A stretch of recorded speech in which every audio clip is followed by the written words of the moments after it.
with Dark Bindings. Rengar taken away against Mima. Mundo taken away against Mima as well. We've already seen him running that one. And then the Vayne Shyvana removed as the final 2 bans for SHC as they go into first pick. You can tell that Salade, Tomate, Oignon have done their research. They've really been watching what's been important for these two, for the team here. Conversely, I'd say the only real targeted ban there is Vayne. STO do like to run Lucian when available, but obviously Lucian is a high priority pick, although at the moment, I've got to say actually, it's not been locked in instantly, which is not what we've been seeing all day, to be honest. So we're going to have the first pick here for Mima, which of course, Evelyn. I mean, whether that goes in the jungle with Impale, which we've seen him really been running, Mima can also play Evelyn in lane, but don't really expect that one to happen. Right now, STO switching up between Elise, who they've already locked in, and their second pick, they were hovering over Galio. They had a bit of Zilean in there. They're right now sat on Yorick. But Yorick is a character they play in the game. In fact, where they were against Copenhagen Wolves, they were playing Yorick. It might actually be psychology here, right? What they have done there is they've shown that Yorick is still open. They've made absolutely certain everybody knows it. And hence Super Hot Crew now have to consider that possibility. There's no chance of them forgetting about that. STO can leave that Yorick pick till much, much later on if they want to. Leave Elise as either a flexible jungle, top, or mid pick. And make sure they keep their options open while making sure Super Hot Crew keep theirs fairly close to their chest. So it was in the end Thresh and Lucian pulled in there, that bottom lane, or that duo lane we should say. Obviously not safe to call it a bottom lane anymore. For STO then, what are we going to see out of them? Looks like we could have Taric picked up and will be locked in actually here for Kuja on the support, and a possible Z selection for Spontex, which would kind of surprise me to see that come out this early, considering the fact that they have last pick. You don't need to pick your mid lane yet. That is true, but Gragas might be another option, and Gragas is one we've seen Spontex playing, I hesitate to say it, but almost nothing but. Although they have actually opted to hold on to that for later. And I'm surprised that we haven't seen more of Taric, honestly. At the moment, since the patch came in, his win rate has skyrocketed in solo queue. And he is, if you actually do the numbers on the kind of gold value of his aura, especially late game, but even early on when he just has the flat bonus from maxing his W, it's really huge. Like, he is giving your team tons of armor. Well, let's see what SHC finished off with here. Obviously, Morgana was banned away from Moops. I was going to say Renekton is still open, which kind of surprises me after 7 picks that Renekton is still on the table. Now we're picked up here by Heidel and also the Ziggs choice for Moops. So now STO now, they have the chance to counter that in lane with basically whatever Spontex wants to play. Yeah, but there is an interesting thing here in that Lee Sin has been picked out at the same time as Elise. Now, both of them are strong invading, ganking junglers, but they picked Elise essentially to keep it out of the hands of their opponents. But in so doing, they may have picked themselves into a situation where Elise is going to have to go up against Renekton. A skill-based matchup, but it favors Renekton as long as he doesn't get killed early on. Well, we'll see if he gets killed early on. Don't want to rule that one out at this point. Spontex as well, their last choice being Kassadin, and as we said, that one was left-right till the very last pick. And Spontex will be hoping that he can hit a bit better of a form curve than what happened in the last game, playing as Kha'Zix against KMT was just not his day. It was a horrific matchup, though. He was in a really, really bad one-on-one matchup. Kayle versus Kha'Zix is not winnable one-on-one. And then his jungler got early invaded, got killed, and kept getting invaded, kept getting pushed down on his luck. That was essentially forcing him into a one-on-one, and the only ganks that would come in would be against him. Well, guys, we are going to be loading into this game, but whilst we have 3 minutes to kill from it, we're going to leave you with a little bit of music, but when we come back, of course, it will be the Super Hot Crew versus STO. Hey, guys, welcome back. We're about to jump into game between Super Hot Crew and STO. We had a little bit of a pause there at the start of things, which is why we didn't jump straight in after those 3 minutes. But interesting to see how this one goes, because STO don't really have any pressure on them whatsoever. We can see that they're already going for a 4-man invade down on this bottom side. They were spotted out by Impaler, and they did not see Impaler. So right now, STO are actually at a serious disadvantage. They probably have the stronger level 1 fight right now, but not so far ahead that they couldn't risk someone getting caught out and bursted down if they walk straight into a Thresh hook. So can STO get through this area safely? We're about to find out. Oh, this is dangerous. Airwax waiting. Is he going to throw down the Q? We are going to see them fight. There is a flay across all 5 players. They're going to go low. Impaler actually has to flash away, but first blood goes to Heidel. They're going to chase down Gob here, and the rest of the team trying to get away from the bottom side of the jungle. Impaler is going to be waiting here. He should be able to do any more pucks, and he is going to go in for Airwax, but he dies. Airwax landing the Q right onto him there. That is a kill from that one. Mimer is still chasing this one off. Spontex now being attacked by 2 of them as well. Spontex doesn't have a flash here. He's gonna have to try and escape it, but he won't. Heidel picks up his second. Why was Yuki trying to recall there? I'm not sure, but I think he's got enough distance between him and the enemy team. And what a crazy start to this one. 2 for 1. In the end, I don't think Impaler really needed to die there, to be honest with you. SHC keeping on the pressure here at the blue buff. That flay, though, Mixer starting off the fight with a hell of a bang, and it's a disruption for the entire enemy team, and at this stage of the game, actually really significant damage, plus the element of surprise. They were caught well with their pants down and had to run for it as a result. I do have to agree, though, on Impaler there. I don't really know what he was thinking, because he walked up to a character who has a very high damage early game nuke, which is also an execute, and he had about 150 health, so it wasn't. Mistakes were made there by Impaler, but that is just how it goes, and it still definitely favors them overall. Crazy, crazy start, and the funny thing is it leaves Heidel on Lucian at 2 for 0 right now. That is scary stuff, as Kuja actually getting hooked in here. Flay will land, and he might be 3 for 0. Kuja forced to flash. It looked like he was napping there underneath the tower. And this is one of the weaknesses with Taric. If you can't push out relatively early on and get the level 2 a little bit faster than your opponents, you suffer seriously badly from being a melee support, being pushed back, but never being able to actually make an engage happen. Now, Impaler in the top lane, going for Elise. Yeah, going to try and get him from that one. The stun comes down. I think they've got the damage here as well. Impaler, though, not able to get in range to finish that one off, but his bottom lane, the 2v2, the damage coming in constantly from Heidel. And Kuja has to be so very, very careful. Obviously, he does have a heal, but it's not really much of one, is it?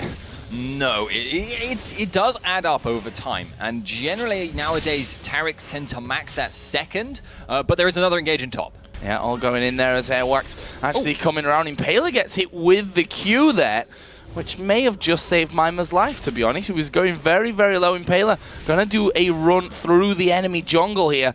And we'll see if he actually gets into range to have a bit of a go at Airwax, who is tanking up the big golem.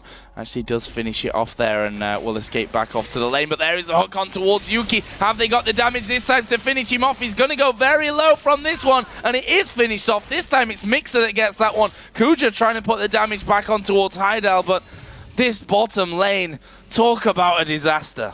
Yeah, starting off in the worst possible way by giving Lucian kills, giving him an experience advantage, and getting into the lane earlier than their opponents so they could start the push.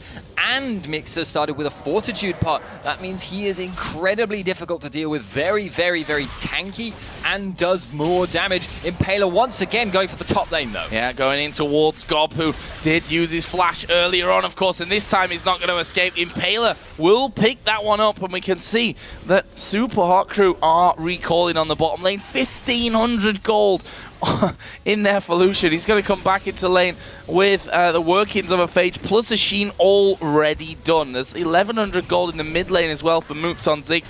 1,000 gold for Impaler's Evelyn. And this is, it's hard to say after 5 minutes, but it's come in a dangerous position as Moops here knows that he's in a lot of trouble, putting down a lot of damage onto Spontex though, but can't quite get the finisher. Yeah, nice little comeback there, essentially, for them. They need that kind of advantage. If they can get Kassadin to level 6 in good shape, he can potentially turn around all the lanes for them, because STO at the moment are firmly on the back foot. This is not a good situation for them. They can kind of mitigate that if they keep doing this, but every other lane is unlikely to change. Oh wow, Lantern gank coming in there, and Hideout follows that one through. The hook will land onto Yuki, and he's already down to half HP just after that. And again, they're playing with so much confidence here in this bottom lane, but now finally, Lee Sin's coming around the back. They've not spotted him coming in. Now they finally do see him. They're going to go for Mixer this time around. He's going to die from it, but Heidel will be able to walk away. He's the one side 2-0-1, but Airwax, the man making the plays at this point for STO. And they need to make those plays, because on their own, the only lane that could potentially go their way right now is Kassadin. Top lane, Elise versus Renekton, we said, cannot afford to die early. You can see, trying to mitigate the fact that she did triple Doran's ring build, it's probably not going to be enough. As time goes by, Renekton will get too beefy for her to deal with, too sustainy for her to harass down, and he will grind her down. But now it looks like STO are not done with bot lane. Yeah, Airwax actually coming in from this one. Heidel actually does have Flash available. Lantern coming in as well, but Impaler's there as well. They managed to land the hook onto him. There is the shutdown. Kuja's going for Heidel, but he's got nowhere near enough damage, and there's another 2 kills. A flash away now from Yuki, but he will actually walk straight in. 90 caliber net over into Dragon. Stays alive, but nonetheless, another 2 kills for Heidel. 4-0-1 after not even 10 minutes. Top lane. Yeah, top lane Mimer's in trouble, and he's probably not going to escape from this one. Trying to take Gob with him, but Spontex actually using that teleport to good effect in there to get that kill back. Yeah, it was a really good teleport. Good awareness, because Spontex was not able to make anything happen in the bot lane. The fight went too far against him, and I've got to say, Mixer is making some serious plays this game. He is he is the reason Lucian is now getting even more fed in the bot lane, getting a lot of kills, and indeed zoning out his opponents. But STO, looking like they might want to bait this out. They know exactly where SHC are, but looks like at the moment they're not going to want to go for it. Oh, now there's a ward down. Spontex position already spotted. Moops has no ulti available at this point. And with Impaler coming in, Airwax actually taking a bit of a retreat towards his Tribush. Heidel going to get that ward down, and that gives their position away somewhat. Mixer actually being chased at this point by Airwax. That's not really going to do anything for him, and that blue buff is then given over towards Moops. They're going to go for him here. Airwax, knowing that he has to get away, of course, can safeguard off to the rest of his team. There is the Lantern. Heidel will take that one, and he gets back to the support for safety. Very nice deal by Super Hot Crew. Nice timing on it. Spontex not able to be there for that fight. And Airwax actually made a good call. He tried to go for an opportunistic gank by going over the wall. He abandoned the blue buff very quickly, just kind of realizing it was not an option, but didn't work out for him. He is going to find Moops though. Yeah, Moops. He lands the Q, goes in onto him, but he didn't want any part of that one, did Airwax? He just dashes off to the ward afterwards. Will find himself back in safety and back in his jungle, but he has lost his own red buff. Impaler has taken that one away. And indeed, Impaler is going to find Airwax. Yeah, and we see Renekton is there as well, though. This could actually be really dangerous for Airwax. Impaler going very low. There is a flash out for him. Mimer does kill off Airwax, but can Impaler escape? No, he can't. Spontex comes around the side. There is a flash, actually, from Spontex coming in as well. And SHC not able to lock him down. He'll have a Rift Walk available here in any second, and there it is to get him back behind the tower. Really nice bait by Impaler, using the Agony's Embrace shield to make sure that Gob going in for him was going to go for that kill, but be unable to get it. Moops now could potentially find Spontex, though. A lot of damage. There's the ulti as well, but Spontex, I don't know, he's casted in at the end of the day. He's always going to be able to escape from that one as Heidel continues this unrelenting pressure down in the bottom lane. He's 4-0-1. Actually, credit to Yuki, you know, he's pretty much staying up level with him in CS even after all that. Yeah, indeed. Oh, that's a box and a flash again from Kuja, whose flash has not spent much time off cooldown. Impaler here, though, getting caught out in the enemy jungle. STO going to make him pay for that one, and it's 7-6 in kills right now. considering how bad the start was and the fact that Heydal's had 2 double kills, this is not half that bad. And Heydal here, he's surely going to go down, uses the barrier, but he's burning from the Ignite. One more tick will do it. It's not there, but Spontex is headed around as well. One more auto attack will do it. There is the push in. The flayback. Mixer actually is going to die from this. Heydal, ace in the hole. Double kill for Caitlyn. This is actually really bad for SHC. Yeah, they are suddenly back on completely even gold, and that is a massive, massive turnaround from what we were seeing. Incredibly good play across the board, and I've got to say, a lot of that is just down to how strong Taric actually is right now. You saw that, in spite of how much difficulty they've been having in the lane, in spite of how many items Lucian has over Caitlyn, in spite of how weak Caitlyn is at all-ins, Taric goes man mode, goes straight in for them. Thresh pops the box, they just walk through it. Taric does not care, and they come out on top. And Airworks has just taken the red buff. So now Impaler stole his. They got the kill onto him, got it back, and now they've stole the enemy one as well. As there is the moving from Airworks. He was trying to get behind him to get the kick, and he is going to be able to kick him away. He tanked up a lot of turret hits there. Moop's still alive, but Spontex is able to finish that one off. Can he escape the rest of them though? No, he can't. Mixer with the flay finishes off the kill. Crazy game. Yeah, there's a lot of action going on across the board right now, but it's favoring STO significantly thus far. The only lane that hasn't really had much action at the moment is the top lane. Gob is slowly getting pushed back, though. He's losing on CS now, and he's already committed so much gold to those Doran's rings.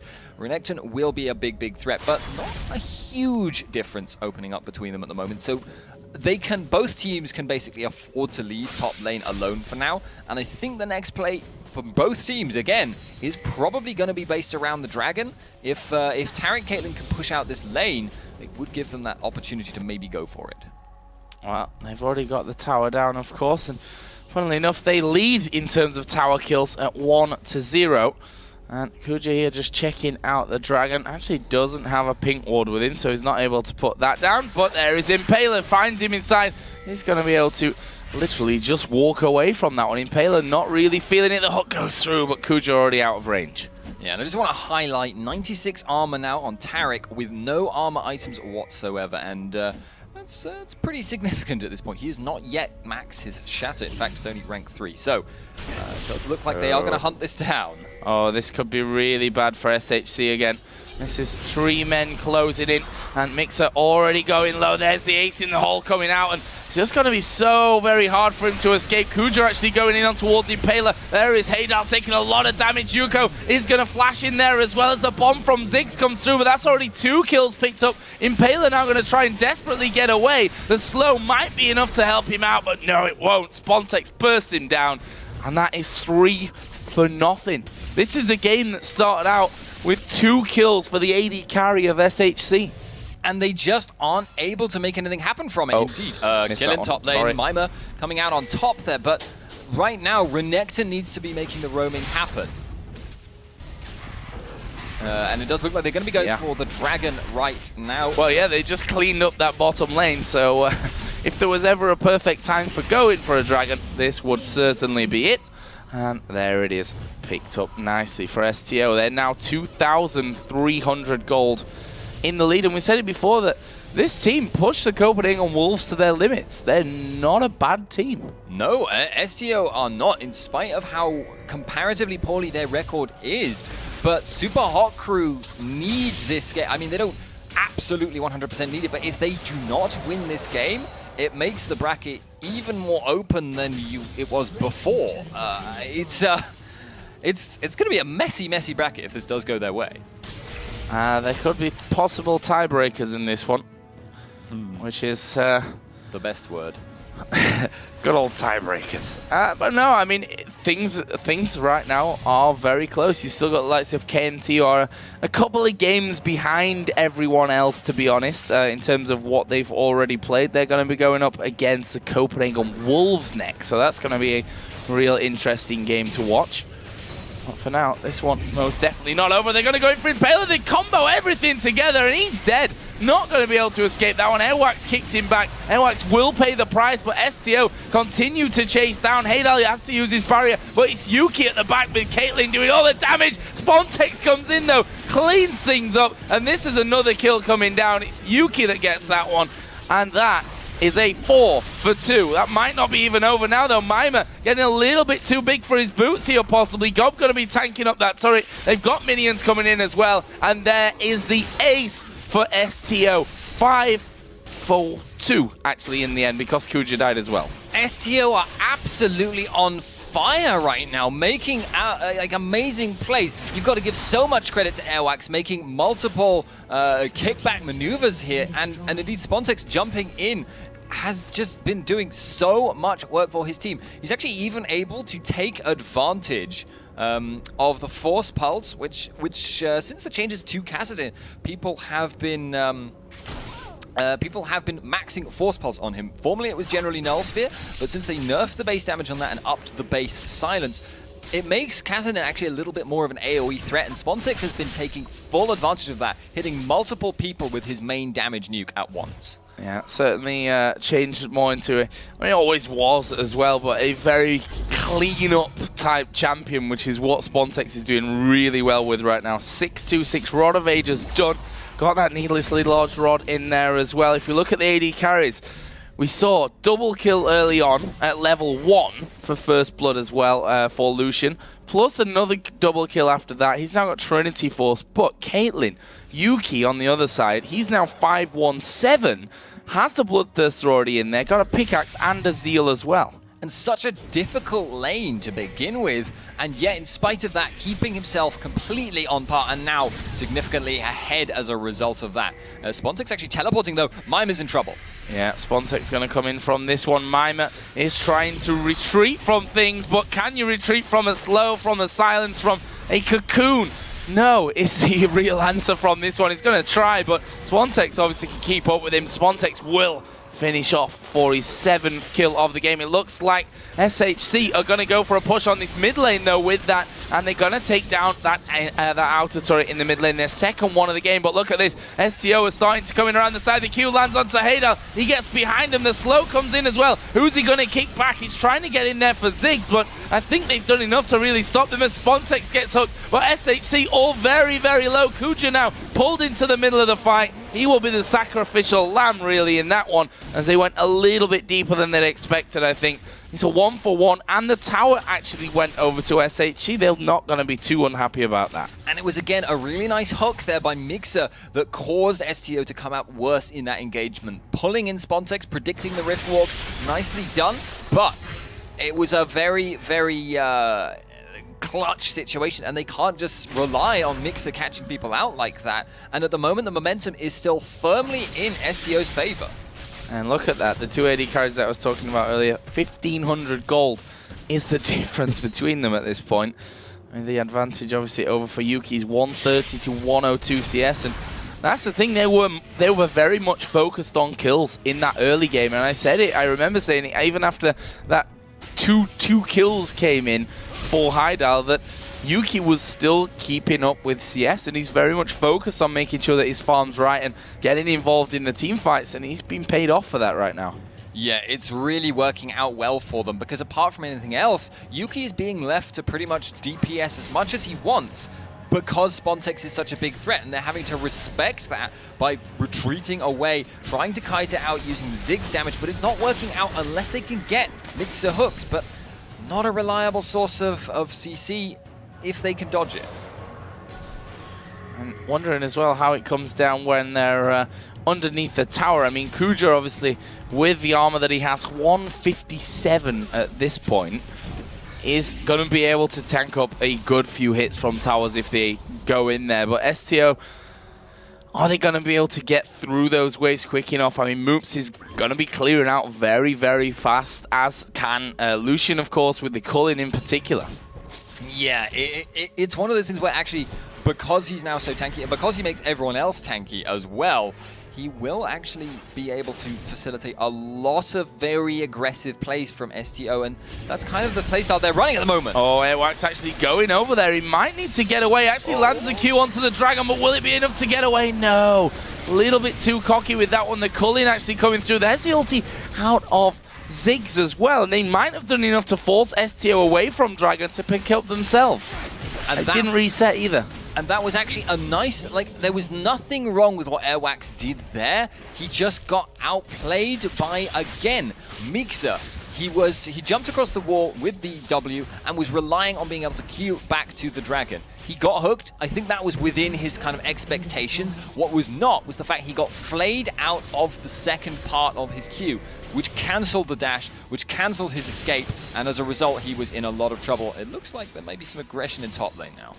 Renekton and Elise, and we see that Gob, now he's got that haunting guys in there, he's got himself a bit of armor as well, he's feeling a lot stronger as he's going to rappel over on towards Mime Cocoon. Can he land it? No, goes a little bit off, and Mixer now going to land the hook there on towards Gob, and now Moops is coming in from the side, Box is down, Mixer has to flash away, but they pick up Gob. Spontex is going to die as well. That's a double kill for Ziggs.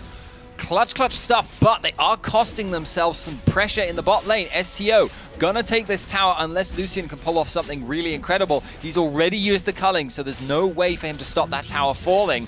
Putting even more gold into the pocket of Yuki. Very exciting game so far, this one. And I would have, if you'd have asked me after 5 minutes if I could call this one already, I probably would have said yes, to be honest. Easy. With the way that was going, but they changed it around. They've got a gold lead. We've just seen another couple kills come back, though, to bring Ziggs to 336. He's now got that Rabadon's Death Cap complete with the Athene's Unholy Grail. That makes me wonder how strong they're going to be further on. I have to say, Impaler not having the best game that we've seen out of him so far. Been caught out a couple of times, and this one's currently sat at 159, but his damage is ramping up as well. Yeah, he will get to be a big threat as time goes by. Although in this case, his team doesn't have a lot to kind of make sure he survives if he chooses to go in first. But he really does have to go in first on this composition, unless Renekton could get in with Slice and Dice. Not a reliable option. He will be their primary engager, and I'm surprised to see him not going straight for something like a Zhonya's Hourglass. Although actually, thinking about it, it looks like he's going for an Aegis of the Legion, so tank Evelyn almost. Had a bit more strength into him. Because he has been getting melted pretty quickly, hasn't he? So probably not the best, not the worst idea that he's ever had to get a bit more health behind him. All right, now the push from STO starting to gather around mid. Only inner towers remain in the mid and the top lane. There is the Lantern giving away Airwax's position. Are they going to go full head-on into a fight here? Certainly looks like they're ramping up towards that. You know, a decent Q that connects might just send Airwax flying in. He's already shown us that he's not scared of getting involved, but he does get caught out a little bit here. Will safeguard off to Spontex, and the culling will basically be wasted. Yeah, the culling being used, though, not absolutely vital to Super Hot Crew. Half of the health of Airwax being gone, that could be a little bit more important, but Tarek's heals are starting to get to be a, you know, not massively relevant, but starting to be to the point where Airwax will get back to relevance, especially when coupled with his lifesteal as well. And we see there he's already pretty high in terms of his health. Spontex just going to push out this bottom lane as well. The wards start to spread in a line on the top side of the Super Hot Crew's jungle. And Tarek, we didn't really mention, they had the work in the course of that Sunfire Cape earlier. Now got it finished off, sat at 2000 HP, at 173 armor as well. Yeah, really good item on Tarek. It gives him the health to back up his resistances. I mean, it's basically the classic bruiser logic. It gives you the health to back up your resistances, gives him much more time to be in the fight, doing his thing, putting out moderate sustained damage now, Tarek, thanks to that new Sheen-style proc on his auto attacks with his passive, and also longer time putting out his aura effect, his ultimate, and indeed his W. Mixer at the moment is actually quite a lot of what's keeping Super Hot Crew in this. Yeah, a lot of clutch hooks coming through from him. He's going to need more, though. Going to need to do that even further as they actually push out and start to have a go towards Kujo, who's going to get hit by the full blast of the culling there, but Impaler down. The box was in position, but Airwax following through. He's going to kick out Heidal, but they need to follow up here with the damage. Maima's actually keeping them out of it, and now Yuki's gone down. Both Gob and Kuja are pretty low from this one. They could finish off both of them if they get in the right position. Gob, they're going super low. Will get finished off by Maima, and now Kuja running off to the side. Spontex here as well. He is pretty low, but he's got that Rift Walk to fall back on, and Kuja is now trying to run rings around them and get away from this one. I'm afraid, Kuja, that is not particularly going to work. Funny enough, the armor will work against him in this scenario as well, because the turrets aren't going to take him down as quickly as he'd probably like. He can use Shatter, and it will cut down that passive bonus, but nope. And indeed, Flash used by Mixer, though, so I guess it's not a complete loss there. But overall there, that fight, up till now, STO have been doing a very, very good job in their team fights, but that time Yuki, I don't know if he's noticed, but he flashed in, I think to try and finish off Lucian, cancelled his own auto attack, and then just dithered around for a second and blew up. It was a very odd decision there by him, and it really, really cost him. And he's looking like he's headed up towards that Infinity Edge here as well. Got the Shiv added into the Bloodthirst, so he's had the pickaxe for a while, so I'm assuming going that way rather than the Last Whisper, because I would have thought the BF Sword wouldn't be there if he was going Last Whisper first. And it is true, at the moment there's a lot of MR on his more MR on his opponent's team than armor. There is a consideration here which I had not noticed up till now. The double Aegis of the Legion. I'm fairly sure that's not a good idea these days. See, that's the thing, we talked about it already, kind of at the start of each day, that we're on the new patch, that not everyone has had probably the time that they'd wanted to put into there, and those that have, you know, things are developing. Like, we've seen already some trends start to come up that have already faded off in the course of this 3-day tournament. So, I don't know. We'll have to see how that one works out for them. But I wouldn't say that I was too convinced either. No, it seems like the kind of thing where it will still stack on the two people that have got the Aegises, but since they did nerf Aegis of the Legion a while back to be a little bit less efficient overall, and especially to be more focused on MR than armor, it was made into a more of a just to pick up one as a counter to AoE magic damage, rather than to stack two, because it's just such an incredibly stat-efficient item, which is what it used to be. Well, apparently Heidal has, in fact, disconnected. They speak French to each other in chat, so I've got no idea what's going on with that. As you'd expect, as French players come up against each other, they speak French, which, no, definitely not a knock against them, but I just can't tell you guys what's really going on other than DC, which I do understand to mean disconnect, which is good. Yeah. Okay, I can't French. But it does seem like right now we may actually see a Baron for Dragon trade. This is dangerous, but it actually looks like it's not going to be a trade. Impaler is heading up there. If you can get the Agony's Embrace on them while they're tanking the magic damage debuff, that would be amazing. But the Baron is falling down low quite quickly.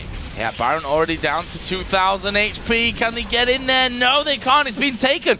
STO get themselves a Baron, and it looks like they want to fight this one. Impaler going incredibly low there. Mixer also going to get picked off from it. The kick back onto Maima, and Yuki is still at full HP. This is the man that we should be watching here probably, as they all bunch up. Gob right in there on top of them. Yuki still hammering away from the backside. Maima did manage to get away, but I'm not sure that the rest of them will manage it here. Impaler speeds off with a W, but Moops in the middle of no man's land. He's going to get himself stunned. Spontex comes in, but it's Kuja that gets that kill in the end. That will be a 3-for-0 plus Baron going over to STO.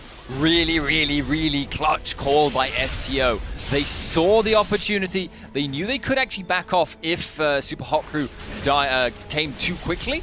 But what they did there was they just made absolutely certain that they were confident in their own core. They said, no, we can get this. We will get it before they arrive. And it was down to, you know, a 3 or 4 second difference. Would have been disastrous for them, but as it happened, worked out so well. 27 minutes into this one being, I think, the most energetic game that we've seen so far in terms of the total kills. I mean, we're up at 40 kills here, 27 minutes in. I'm almost 100% positive that that has not occurred in any of our other games up until now. SHC here, you know, they'd start to go down towards Dragon earlier as that Baron was started. This time they'll take it almost as more of a condolence after STO picked up Baron. Yeah, now STO want to be making plays. They have a lot of tools to work with as to what they choose to go for next.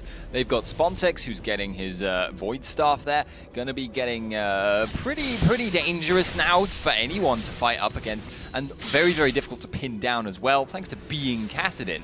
He's got teleport as well. So, split pushing with Kassadin is an option, but picking off Impaler is another one. Yeah, Impaler here is going to get himself caught out. There is a stun down onto him, puts down the ultimate, which will actually save him from that one thanks to the shield.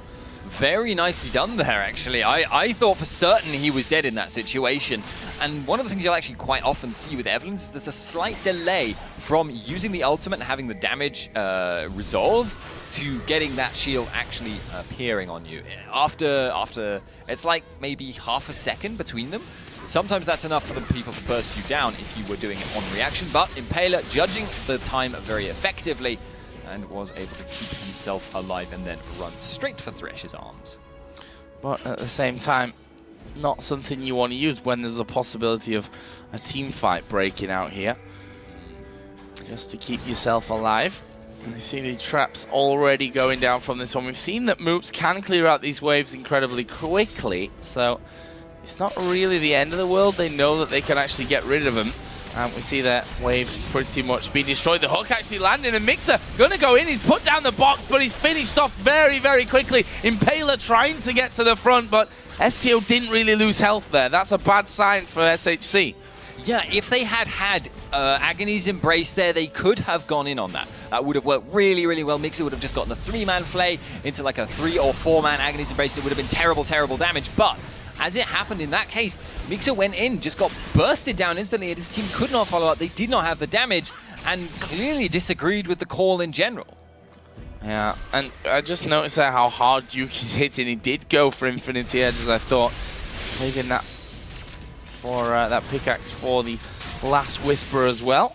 Haydar getting a bit too close. You see that it's a third of his HP getting off when that crit comes in from Yuki. There's the ace in the hole coming through as well. Shield certainly helping to keep him a bit healthier, but there's only one turret left outside of the base now. And that one is not going to last too long from this one. STO already on top of that one. And at 30 minutes and 50 seconds in, it's not looking bad whatsoever, except for Elise, who was being chased down here. But Gob does manage to walk away. Yeah, very, very nice escape there. Caught essentially 3-on-1. But thanks to good usage of Repel to delay, make sure that they couldn't keep chasing for fear of being chased down by their own, the opposing team. Just guts himself out, no worries. Picks up a Rhyolized Crystal Scepter, making himself that little bit more tanky, and indeed also able to slow people down outside of his ultimate, which is quite important when you're trying to go for sieges. It just means a little bit more difficult, because if you stun someone, you get the Neurotoxin down on them, you get quite a lot of burst. With the slow, means your team have a little bit more time to follow up. Such a tense game, this one as well. STO, we're going to say, having that edge after that last Baron. I mean, the gold is actually really not a lot at this point in the game. 2,500 gold between them. And that's after over 40 kills, only 30 minutes into the game. Certainly an interesting one to watch. And I'm sure STO were thinking, well, where's this fire come from in us? Why didn't it maybe come a little bit earlier on in the tournament before we went 0-3? Yeah, they are currently playing incredibly well. But if we remember the way things went against Copenhagen Wolves, it was not in the early game where STO had any problems. Indeed, early and mid-game, their team fights, their roaming, all exceptionally good, and they pushed them back on those merits. However, their late game was where they started to fall down. They were not able to control the map as effectively as they would have liked, and they couldn't get the objectives down either. 1 minute until Baron, with most of that being cleared out now. It does seem like they intend to take another one, but they haven't really made much progress on map control. Just that one inner tower up top. Yes, that Baron, very much opportunistic, I think, once they'd realized that the enemy team was headed down towards Dragon. But now, with the second one rocking up in less than a minute, That's where it could get really interesting. Spontex just bringing in Mimer there. Now, I want to say something now, just because I haven't been able to say it for a while. Super Hot Crew do not have a particularly fast Baron clear this game. Ziggs, not a great contributor. Lucian is, but he's an AD carry. All AD carries are kind of assumed. Wow, Heidel going to less than half HP. Boxes down in the middle from Mixer. There is the Culling coming over. Ziggs will join in the party as well, and Spontex is ticking away. He will be finished off in the end by Mixer, as Yuki now on towards Moops, who gets one last-ditch kill. But Yuki going aggressive from this one. He has a barrier. He's already used a flash. One more hit. Should be able to do it if he's lucky. No, it's going to take two. Oh, the Peacemaker misses, and Yuki not able to mop up as he would have liked to. Oh, that is a Baron start either way. The danger here is that both three of them are rushing out of the base to try and stop this happening. Yeah, they may take a little bit too long to do it. Yuki is doing tons and tons of damage, so they should be able to take this down relatively quickly. They will get it, I think, but they might well get engaged upon, and that could be terrible. Oh, I'm not sure about it. Mimer coming in, he gets kicked away. Baron, that's at 3,000 HP right now. They want these kills. Gob, he's going to fall very low. Now they go towards Yuki, but look at the damage back that Yuki's putting in there. He's going in for Heidel, but the stun will finish off that, and he gets shut down by Heidel. And now SHC, they have their chance at Baron. And look, it didn't reset either. That is it did, but not completely. And this is going to be Baron going down. Kuja's going to have to flash dazzle it. And that is a hard steal to make in the end. Can't do it. Surprise, surprise. SHC get the second Baron. They're now in the lead in gold by 300. And there is a lot of gold that is sitting and waiting for SHC to take it. A lot of towers still on the board for them that would be, in relative terms, very easy to take. That, if they are able to make this work for them and get several of those towers, they will generate a lot of gold. And from that point onwards, it could be smooth sailing for them. However, they aren't going to have an easy time of it, because STO have been doing a very good job of picking off anyone who gets isolated at all using Spontex.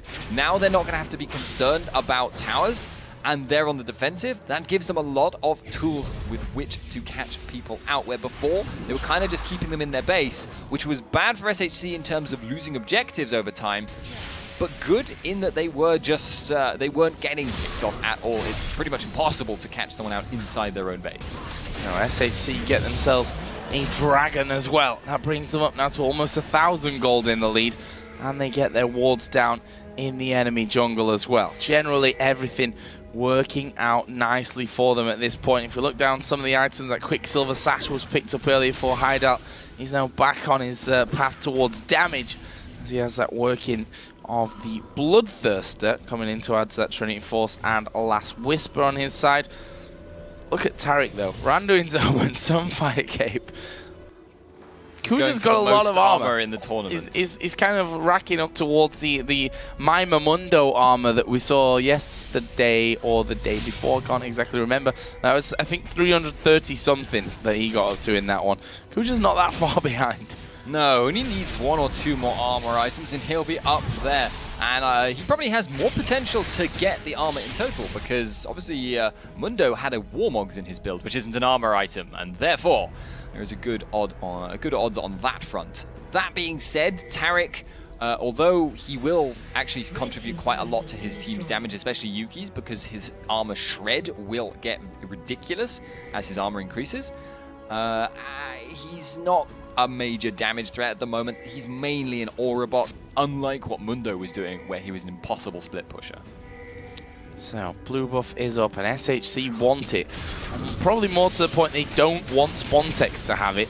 And that will, in fact, go over onto Moops. So, that's a nice pick up on that front. There's a hook coming in. Airwax has a Banshee's Veil, which, well, funnily enough, I should mention, that gets popped straight away. And STO now could be on the back foot for a little while. Yeah, they may look to try and get an opportunistic engage if they can get, for instance, a Lee Sin behind. Because you have to remember, if you're close to a tower, it makes it awkward to fight from Super Hot Crew's position. Airwax is angling for this. I don't think they're afraid of the Baron. Yuki does so much damage. Banshee's Veil actually coming up there, but that'll be popped straight away. Tower goes down. SHC just back straight off from it. Heidel actually going to tank up that. So I thought Mima was going to jump in front of him there to, the big tanky Renekton maybe help out his AD carry, but it doesn't really matter. He's got a Vamp Scepter in there anyway. He's Baron buff on there, regenning up fast enough, but that's a nice pickup. Still inner turrets on the top and bottom lanes right now, though, for SHC to take down. As you said, there's a lot of gold sitting around just waiting to be picked out. Spontex, though, he's picking up gold for free. He just teleported down there for the minions, and he's going to take that tower free. Yeah, and they're not going to catch him because Kassadin. Yep, just can't deal with that when it comes down to it. Maybe if they'd been able to get there a little bit quicker, maybe if they had noticed a little bit quicker and used Zig's ultimate, they could have, but I don't think that would have helped. Oh, Airwax here having to safeguard away, but Agony's Embrace does come down, and Airwax here might be in trouble. The Culling coming across the side. There is a flash from Mixer, who puts a box down, but actually got cocooned there. That was great reactions from STO. Yeah, they managed to disengage very, very cleanly there, and clearly an attempt to pin them down, but it just doesn't work if you have to deal with Lee Sin, if you have to deal with Kassadin. They're just too slippery as individuals go, and those were the guys they were trying to pin down. So that's made this game even more interesting than it was, because now STO have a very, very strong AD carry. They potentially have a very, very strong team fight, but the last couple of times we've seen them hasn't been working out for them so well. But now they also have this split pushing option for them, but that they have to be very careful about Evelynn if they choose to employ that. There are so many possible options, and vision control now is going to be just paramount. There is nothing more important than that right now for these teams. Yeah, especially with 2 minutes for both Baron and Dragon coming up there. We can see the glowing rings of those Banshee's Veils for both Yuki and Airwax. Bit of defensive stats coming out for Yuki. Basically wanting to avoid hooks at this stage. Yeah, hooks, and it stops Evelynn from getting an easy engage. But she may go for it anyway. Yeah, I was going to say, once that Banshee's Veil is down, that was a great kick coming out of Airwax.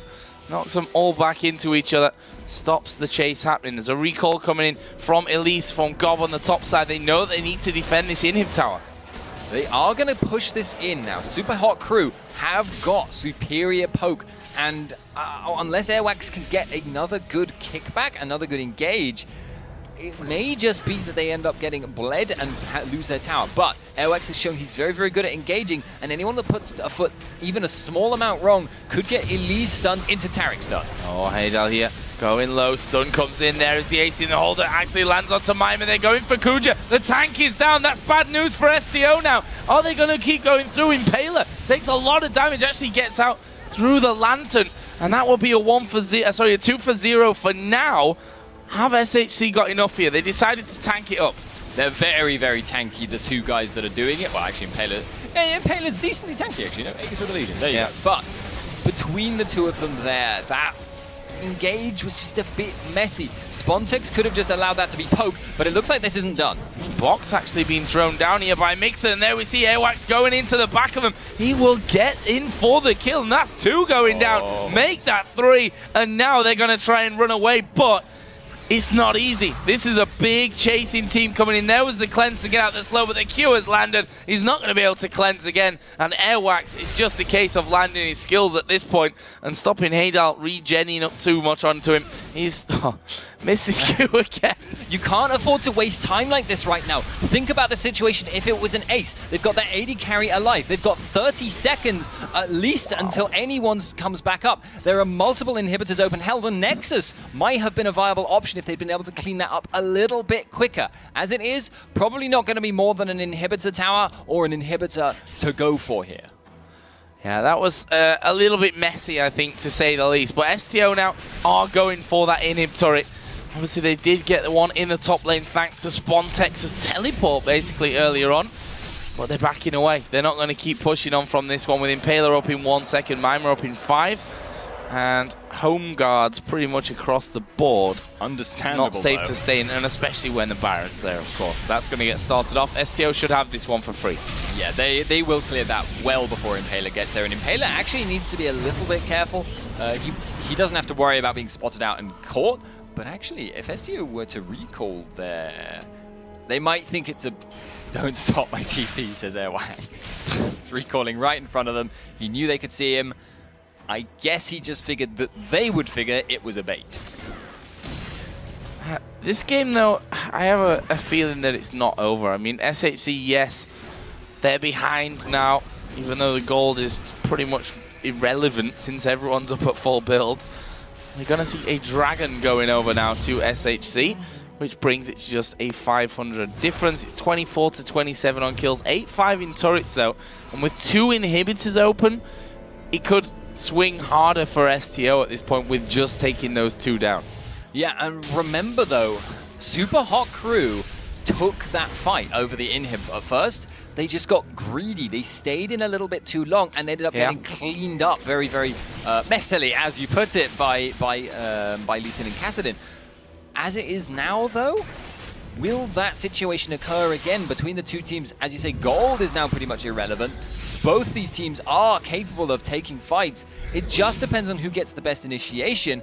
But now, another fact that's coming into play is Spontex has teleport, and it's so useful late game. Well, ask SK Gaming and XPeke. They know about that. About that teleport, the Kassadin. And Spontex, being the cheeky Frenchman that he is, I'm sure has no problems with going for something like that. It's a genuine concern at this point for Super Hot Crew. Kassadin has actually built a Sheen, so he's going for a Lich Bane. He genuinely actually wants to make plays like that. He is looking for that potential. If Super Hot Crew ever engage, push out really, really far, go for for the win, they have to take account of how fast Kassadin will push. He gets his AP into bonus damage on buildings, and that means he takes towers quickly. If they actually Ziggs bomb to stop him, it actually speeds up his attack speed. That makes him a little bit quicker. But right now, the inhibitor is just being poked down almost uncontested. Yeah, culling coming through there, but really not really denting Airwax. And this inhib should get finished off here shortly. The hook did land, but it only, of course, popping the Banshee's Veil of Yuki.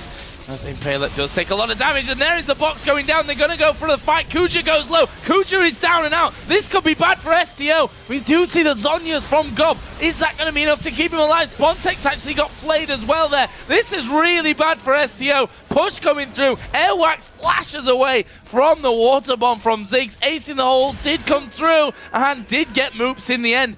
STO just turning around now. They've got the cleanup crew.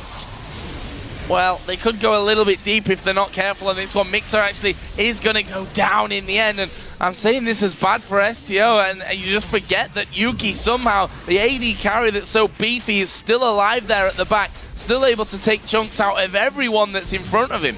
Hadel is alive though, but he's not anymore. No. Comes out of that one, getting a little bit too greedy. Mimer actually doing good damage, but he's going to go down as well. There is the ace, finally finished off by STO, and they're going to take that one. I thought that Super Hot Crew were going to push them back there in that mid lane. Yuki comes in, and he's like, nope, I am just blasting through all of you. Then we see the Nexus go down, and STO pick